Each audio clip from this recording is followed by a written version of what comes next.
Hi guys, welcome to my mini vlog. It's me, Monday. So for today's video guys, is makakasama ko yung mga besties ko. Opo.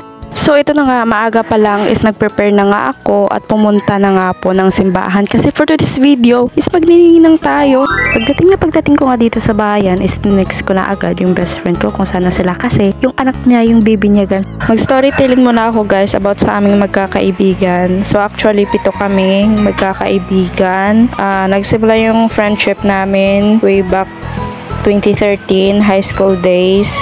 Siguro masasabi ko sa high school ko is may sad, may happiness. Ang reason kung bakit ko nasabi na may sad kasi nga yung isang best friend namin is namatay dahil nga sa sakit sa puso. Happiness kasi nga nakagraduate naman kami kahit papano, kahit matigas ang ulo namin. Opo. Anyway, balik tayo dito sa video. So, after nga ng binyag is dumiretso na kami agad sa bahay ng best friend ko at doon na kami nagkita-kita lahat. After nga namin kumain, tsaka nag-shot-shot, naisipan namin na pumunta sa tinatawag naming Boulevard. Maganda kasi yung sunset. At syempre, papunta kami doon. Ito nakita namin, may sad-sad pala dito mga te. Ngayon ko lang nalaman na mayroon din palang ganto dito. Opo. Sabi nga ng best friend ko is panata na daw nila tuwing fiesta dito. Kaya lang pa nausap nila ng sunset dahil sa kanila.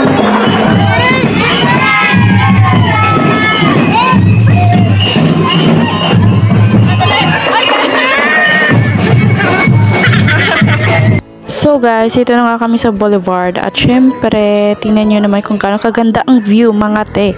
Hindi yan, sorry, nagkamali lang yung ikot ng camera. Sorry, Beshi.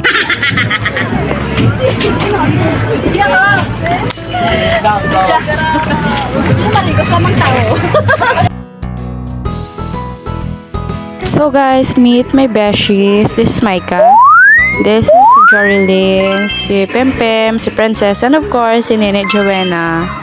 So guys, after nga namin mag-picture is nagala muna nga kaming tatlo kasi yung tatlo is umuwi na kasi nga alam naman namin kasi syempre pag ikaw may anak na, mas prioritize yung baby. After nga namin mag-ikot ay syempre nagutom ang atin nyo. Opo, ayan, nakabili kami ng fishball, tsaka mango shake, and of course ng mani.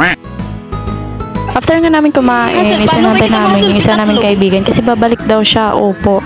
After this moment, after naming magpalapa, ko na talaga kaya yung pagod kaya nag-decide na talaga ako umuwi. So, hanggang dito na lang tong video na to guys. Thank you for watching. See you for my next video. Bye-bye. Thank you so much.